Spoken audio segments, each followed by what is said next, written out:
With all this change, it's time to evaluate the real question. Is all this going to work?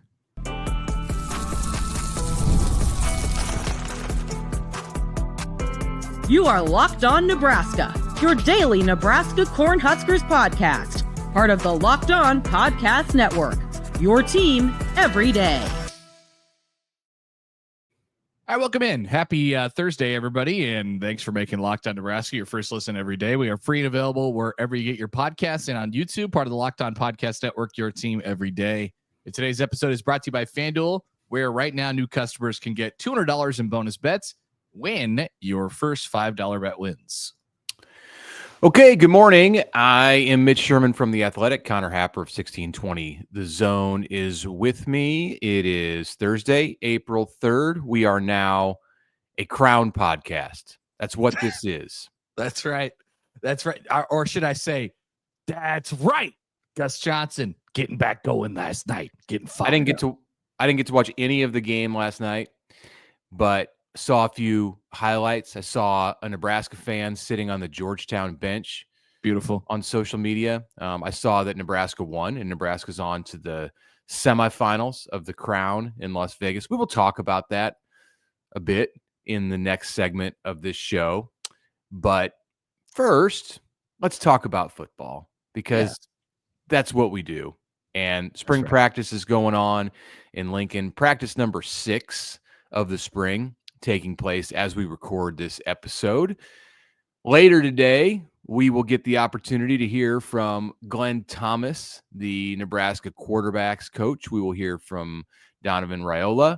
We will hear from Jalen Gramstad. I think that's a near certainty at this point, the backup QB, and somebody to represent the offensive line, maybe another player or two on the offensive side. We will see. That's going to be somewhat of a surprise. There's a lot of change that's going on in and around the Nebraska program. And some of that will be reflected in the conversation today, I'm sure. Change at the quarterback position, where Nebraska's brought in TJ Lateef and Marcos Davila, one via the portal, one via the recruiting method, and change all around those players. On the defensive side, Nebraska's got 4 new assistants, a new coordinator. It's got a new special teams coordinator. It's got an offensive coordinator who's been around for 3 games and 4 games, and he's like a wily vet on this staff. Nebraska's got a new big dog general manager coming in here this spring. So I think it's probably pertinent for us to step back and ask the question, are we just assuming that this all is going to work? What reason do we have to believe that all of this change headed into year 3 for Nebraska? It does have continuity at the top with Matt Rhule, but what is making us think, and I'm not saying that it isn't going to work, so I'm not being overly pessimistic here, but what reason do we have to believe, Connor, that this is going to work? Well, usually when you have this drastic of change in a football program, if you put Nebraska in a vacuum, or you put any school in a vacuum, usually if you have this big of a changeover, you've had a philosophical change, coordinator changes, all the things that you just explained. It's usually not a good thing. Well, when coaches try to reinvent themselves, and the program's sort of overnight or in an off season, just anecdotally, it doesn't seem like it usually works out very well. Now, keep in mind, this particular one comes in the landscape of college football, where Nebraska felt it had to, prepare itself for whatever version of the sport comes next. So I think that is a notable thing here. And I will say, it probably, it couldn't. I don't know if it couldn't continue the way it was, but Nebraska couldn't continue down the road of playing offense the way it did. Mm-hmm. I think that's when you think about the biggest singular change from 2024 to 2025. Obviously, we got a little sneak preview of Daniel Holgorsen last year. It's that, and it's the responsibility that your offense is going to have in winning football games in the Big Ten Conference. So, you could really play it on both sides. Is this going to work? They're depending on heavily on a new offensive coordinator, a quarterback who needs to take a big jump in his sophomore year, and a bunch of transfers and obviously some players that you can trust and that have been around for a long time. Like, but what are the odds? Like, as we've said before on the show, Mitch, I do believe it's appropriate to identify this as a gamble. It is sort of a boomer bust year. There is a world where it kind of crashes and burns. There is also a world where Nebraska takes this big jump as a program, and then they're never looking back after that. And I think if that did happen, Matt Rhule would be at peace with it, because I think he saw the writing on the wall.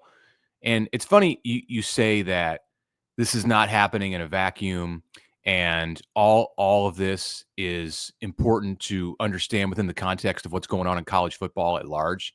And that's entirely true. And if there's a program out there, I don't care if it's Ohio State, which just won the national championship, if there's a program out there that thinks the status quo in 2025 is the direction to go with revenue sharing, and not everybody's affected by roster limits in the same way that Nebraska is, but they're all affected by it in some way, shape, or form.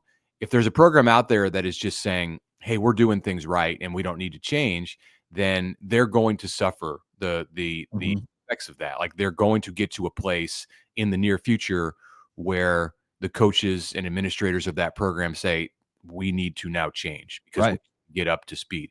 So at Nebraska, all of this is happening very much within the big picture of college football. But individually, when you look at Nebraska's defense, Nebraska's offense, and Nebraska's special teams, I do think that those situations are kind of happening in a vacuum. Like, Nebraska didn't have to make an overhaul at each one of those spots unless it was needed. And they're all happening for different reasons. The defensive makeover happened because Tony White decided after the Iowa game to pack up his bags and go to Florida State and take Terrence Knighton with him, and a bunch of players left on the heels of that. The offensive change happened, of course, in November because Nebraska went through a losing streak where it looked like it was entirely incompetent on the offensive side and didn't really have an idea of what it was or what it wanted to be or how to be efficient.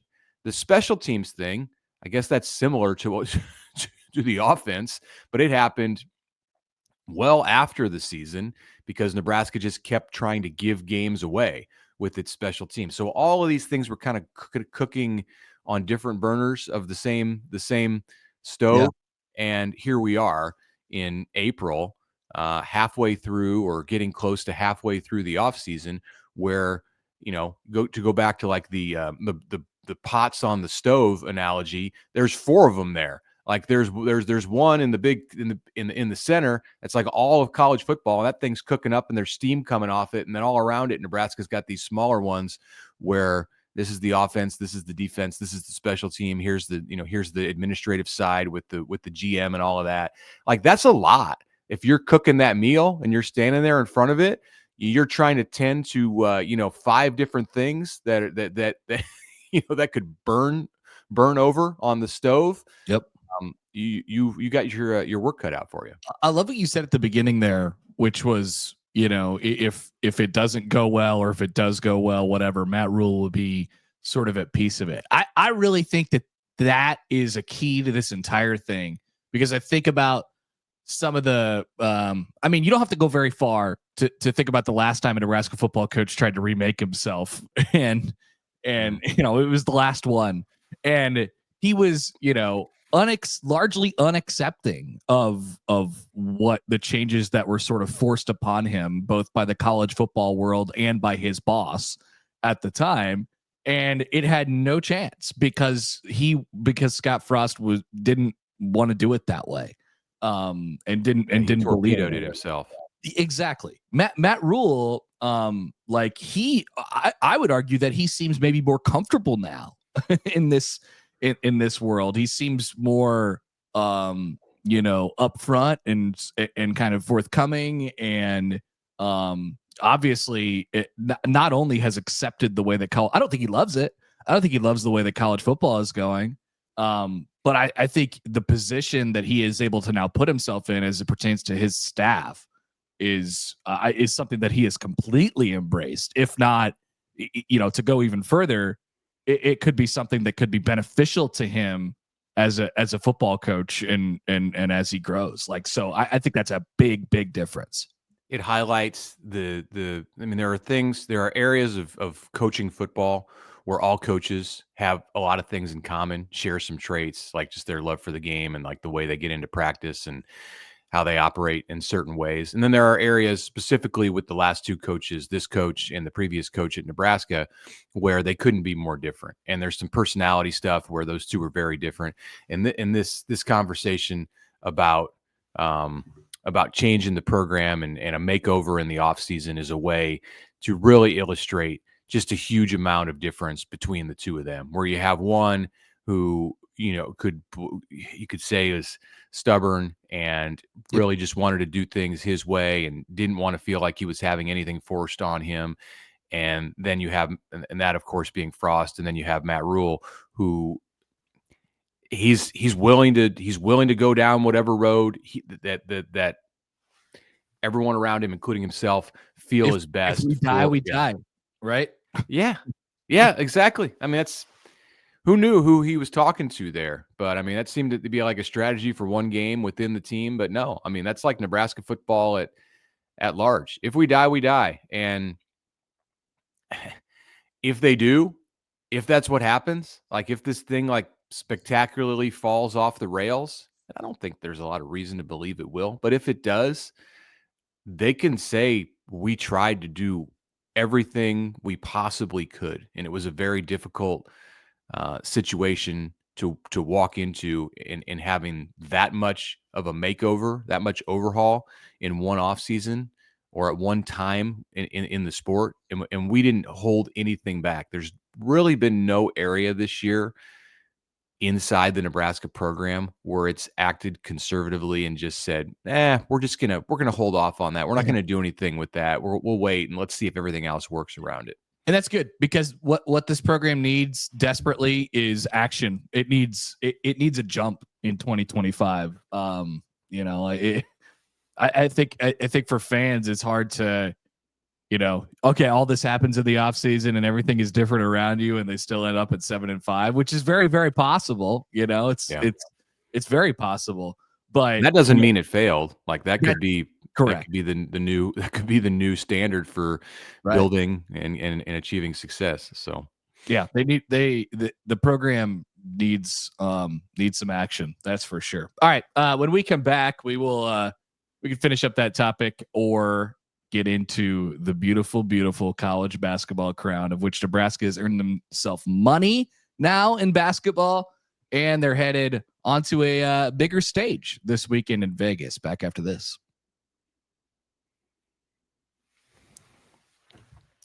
Let's take a moment right now to talk about 5-hour energy, because daylight savings time, I hope you've noticed by now that daylight savings time is here. It's been a few weeks, but if you're still feeling that lack of energy, maybe you've lost an hour of sleep and haven't picked it back up, that alarm is going off and you're not ready for the day, 5-hour energy has your back. The extra sunshine means more time for fun, but sometimes you need a little boost to power through. So whether you're staying up late to watch the Crown and the NCAA tournament, if you're squeezing in a round of golf after work, or just trying to keep up with your busy day, maybe you've got kids' activities that are taking you from one place to the other all afternoon and evening, 5-hour energy gives you that quick, refreshing pick-me-up wherever you need it. I've been staying up late. I've been carting around kids, going to baseball games. I was out on the diamond until 10 o'clock in the cold last night. Maybe you need to get out and enjoy this spring weather that hopefully we're going to have soon. Try a 5-hour energy. You can try Tropical Burst. They've got all kinds of flavors. Head to 5hourenergy.com to find 15 flavors, more than 15 flavors to choose from, including watermelon, blue raspberry, peach mango. You can even build your 24-pack or 12-pack and have it delivered right to your door. So go to 5hourenergy.com and get started right now.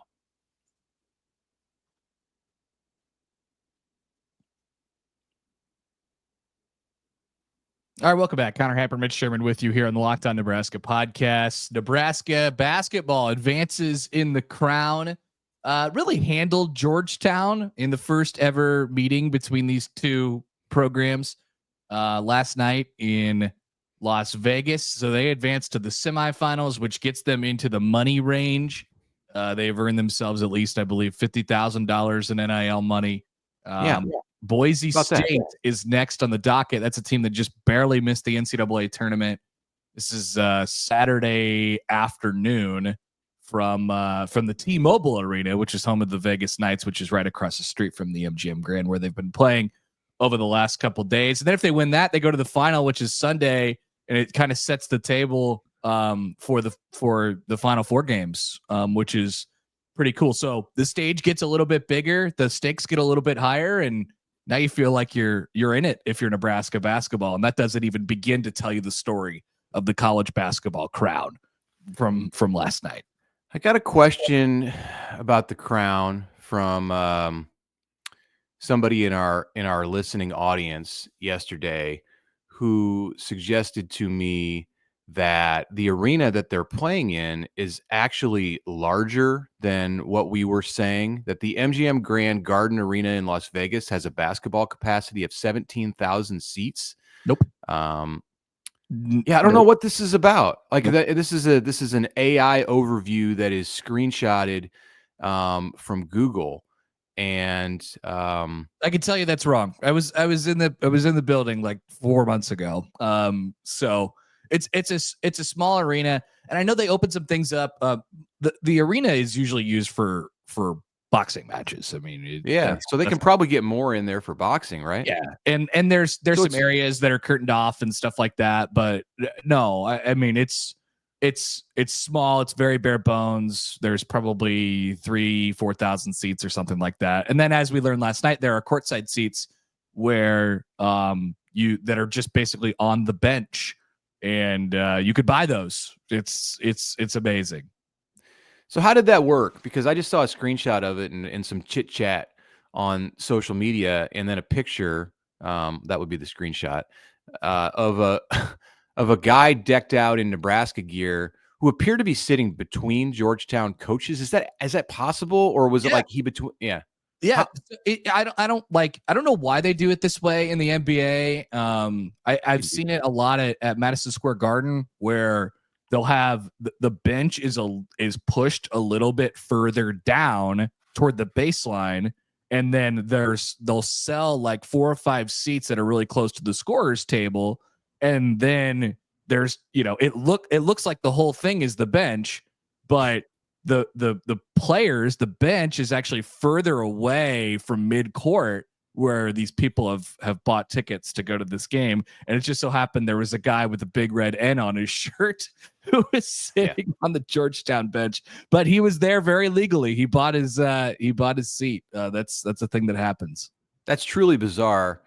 And the fans have kind of taken over the crown a bit in like some of the storylines around the crown. I saw in a previous game between Utah and I believe Butler that there was a Utah fan who was just going wild during the game, like taking over the arena. It seemed like, to the point where the Butler's coach had actually referenced the fan during the sideline interview with and the poor sideline reporter who we know had to go over there and interview the guy during the game because he was having an impact on the game.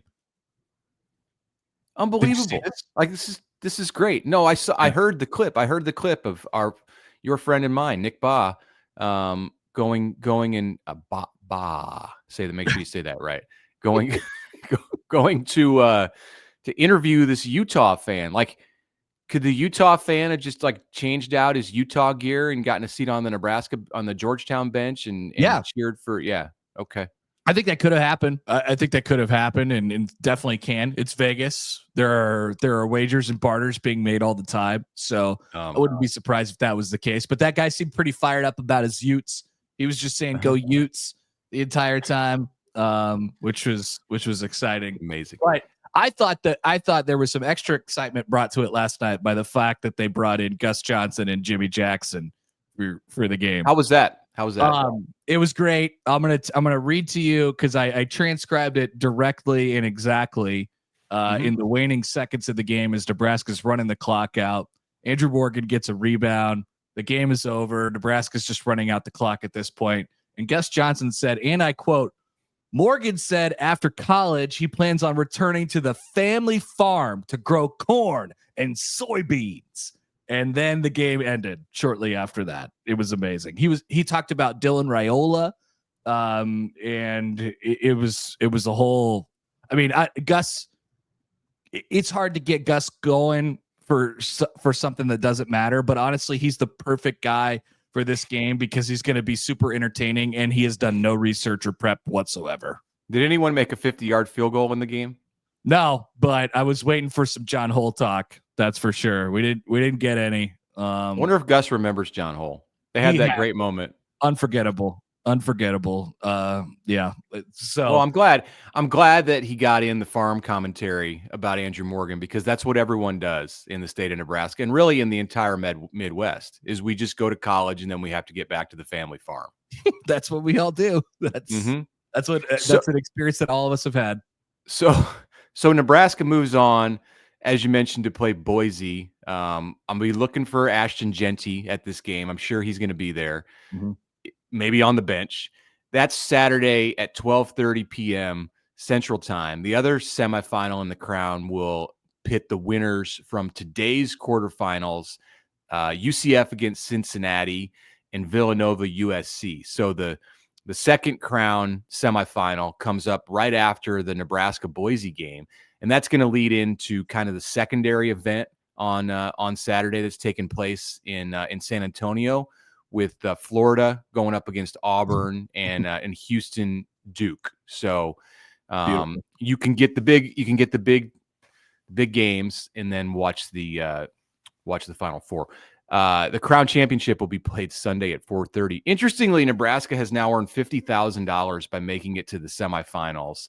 If it wins Saturday, that's $100K in the bank for Nebraska basketball. And then if it wins on Sunday, you get $300,000. I would assume, and it's not a good thing to do, but my belief is that gets split among the players on the current roster. Is that how that works? I don't know. I don't know. I would assume you'd want to delve it out to your current roster and not just have it. This is not going into the. It's not going into the recruiting coffers that you. That would be nice for Fred Hoiberg, but like these are the guys who got you there. They're getting some money. Like, who should get a bigger piece of the pie? Cale Jacobson. Yes. Yeah. Give Cale Jacobson just plus like 4 or 5% on the split there. He's been doing a little bit of everything over the last couple of games.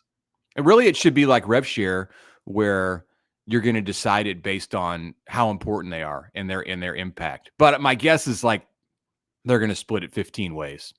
Yeah. So if you're on the Nebraska roster and Nebraska wins the Crown, you might get $20,000. So that's. I love Vegas. Yeah, this is amazing. That's truly the spirit of Vegas. All right, we've talked a lot about the Crown, and we're going to come back and mention something that's not quite as exciting as involving Nebraska sports. Nebraska baseball was in action at Omaha on Wednesday night in the cold. And I can tell you that it is possible to play good baseball in the cold. I saw it myself with a bunch of 14-year-olds. And then we're going to go into a bit of what's going on in Lincoln on Thursday today with Huskers and coaches in front of the media. That's coming up next. But first, a word from our friends at the FanDuel Sportsbook, where we're coming up on the final weekend of the college basketball season. And if you haven't got in on the action yet, well, what are you waiting for? Right now, new customers can get $200 in bonus bets when your first $5 bet wins. That's $200 to use on whatever you like. And yes, you can carry it over sport to sport as well. Auburn is a 2.5-point underdog. Are you betting the dogs this weekend? Houston is a 5.5-point underdog. I've had Houston as my national champion for a long, long time. So you bet I'm riding them all the way until I can't do it anymore. That's my plan for the weekend on FanDuel. Once again, where new customers can get $200 in bonus bets when your first $5 bet wins. Use the app. It's simple to use. It's safe. And when you win, you get paid out instantly. There is no waiting around. Head to FanDuel.com and get in on all of the college hoops and more action as long as you can do it. FanDuel.com today. Once again, FanDuel.com. The NCAA tournament is here, and so is the bracket breakdown. Locked On Podcast Network and Amazon Fire TV channels are teaming up to deliver NCAA tournament coverage like never before. Watch studio shows featuring former players and Locked On's local experts as they guide you through every upset, buzzer beater, and bracket matchup. Stream it all for free on Amazon Fire TV channel. Search Bracket Breakdown to see it all for free. It's your team every day.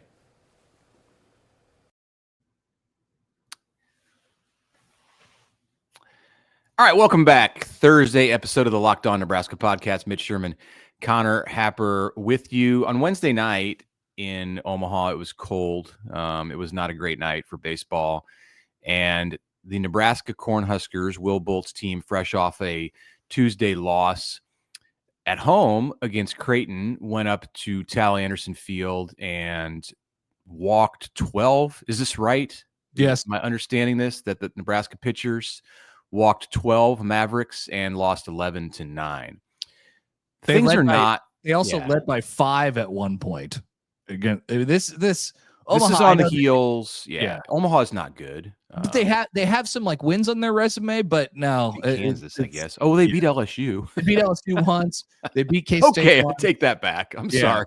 Like they have some wins on their resume, but like it's. They've also been demolished 2 weekends in Summit League play as well. So it's, I don't know, man. Omaha baseball, perhaps more of a conundrum than Nebraska.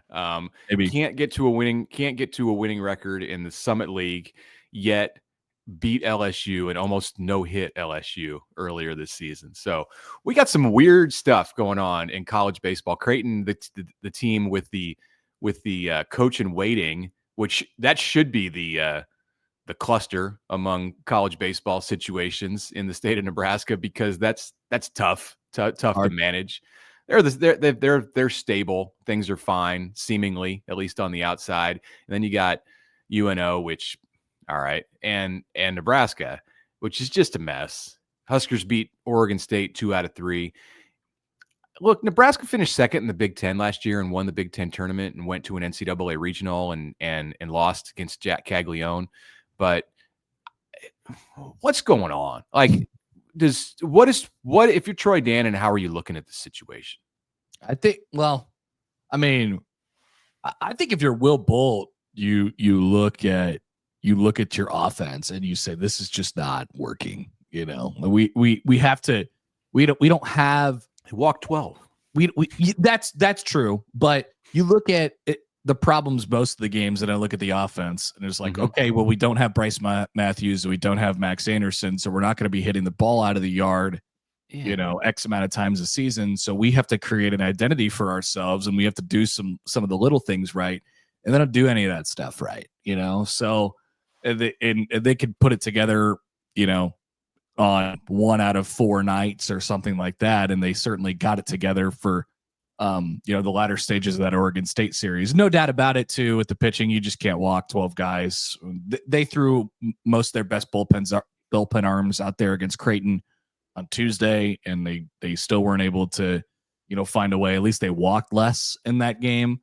But I don't know. If I'm Troy Dannon, I'm thinking this is not trending in a good direction. The vibes aren't good. You know what I mean? So like that's where you start. And you try to figure out what's wrong after that. Nebraska didn't have Anderson and Matthews last year in that good season. So the last thing that you want to be doing if you're Troy Dannon in this moment in college sports where you have so much to deal with, so much on your plate because of a revenue sharing. Again, start making a count of how many times we mention revenue sharing in each podcast. The last thing you want to be dealing with is a dysfunctional program in one of your major sports. And baseball is a major sport. It's a top 4 sport probably at Nebraska. Like, things just need to go smoothly so he can set that aside and give them the support that they need. And that's not the direction that is trending. So I don't think they're at a place where you have to consider a coaching change. Will Bolt has shown that he can be a good coach, but it's just been too meteoric. Like, they've had these 2 good seasons where they've gone to the postseason, and then other times you're just scratching your head and going, why can't you guys get it together? Like, baseball's a tough sport. It's a mental sport. I understand it. I played it. Like, I coach it. I know, but I also see teams that at the college level who have it under control and don't go out and walk 12 on a night like last night. Like, what's been going on since you guys started practice in the fall?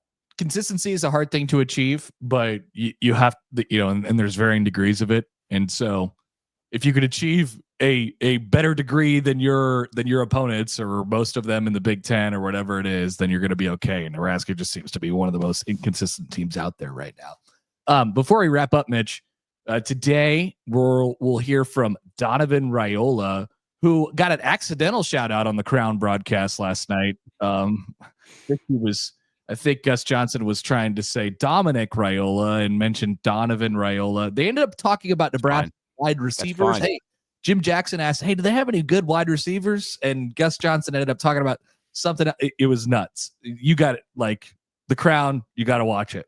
I'm guessing that Gus Johnson doesn't know about Dane Key and Isaiah Mosey, Cortez Mills. Like, I don't think that's on his radar yet. He went to the default, like, it's Nebraska. Of course they got wide, one of those type of things. But Donovan Rhule, Glenn Thomas, and we'll hear from a few players today, including Mr. Granddad himself. What are we looking forward to this afternoon? It's for sure the highlight, Graham's dad. Thomas is kind of vanilla. Which is fine because you got the like the fire and ice with Holgerson and Thomas coaching the QBs, and Glenn's he kind of reminds you of John Butler with the NFL background and pretty buttoned up in the direction that he goes with praise and information about players. So I don't think we're going to get like any big revelations from the QB coach. And then Rhule, Donovan is even more. Although I don't know. He's been around for a while now, and maybe he's not going to say much. I don't know. I want to know what he's going to say. Like, I'm going into that one with more hope than I am with the Glenn Thomas. Like, I want to get Donnie to say something about the O-line, and but really get Donnie to say something. Yeah, right. Really, the highlight is going to be Granddad, and what's the deal? Like, how instrumental was Dylan Rhule in getting Jalen Graham's dad to come back for this last year of college football? Like, is he basically a coach out there? I mean, he's their number 2 quarterback. That's the reality of it. Like, Latif and Davila, they're behind him on there's the depth chart at quarterback. There's no depth chart, but there's a depth chart at quarterback, and Graham's dad's the guy right now. They say, and I've got no reason to dispute it, that if Gramstad has to go into a game, they didn't change, and they're going to run their offense, and they feel that he can move the football and score points. Yeah, it's about trust, I think, and right now I think he has gained the most of it, considering the other 2 are a little bit newer to the program. So we'll see how that develops throughout the summer. But yeah, on days where you go in and you think, I don't know what we're gonna get out of today, usually something mildly eventful will happen. So could hear from Sam Sledge too. There's not a lot of options for media within the offensive line right now. We heard from Rocco already. He's kind of the spring spokesperson, maybe the offseason spokesperson, maybe the spokesperson in general when we get to the season for the O-line. We heard from him in February, earlier in the winter. It was February or March, and basically the rest of the players with experience are injured. We could get Justin Evans. That's a possibility, but he doesn't do a lot of interviews, and maybe Sam Sledge, maybe the guy who holds an important role in that. Can Sam Sledge become Nebraska's center? Can he get to the point where they're comfortable putting him out there at center? And if that happens, then things fall into place, because you don't have to worry about moving a guard over to the center spot. So that's a question, a talking point for one Donovan Rhule. I think we will go there about the center position, his area of expertise. Hey, get your mailbag questions in for the show on Friday. We can talk about the Crown. We will talk about the Crown. We can talk about Nebraska baseball, Nebraska football, whatever it is, whatever directions you want to go, something off the field, that's fine. For now, That's it. Thanks for making Locked On Nebraska your first listen today. For your second listen, check out the Locked On College Basketball podcast with Isaac and Andy. Final games of the college basketball season are upon us. Be informed as a college basketball fan now. Find Locked On College Basketball on YouTube or wherever you listen to podcasts.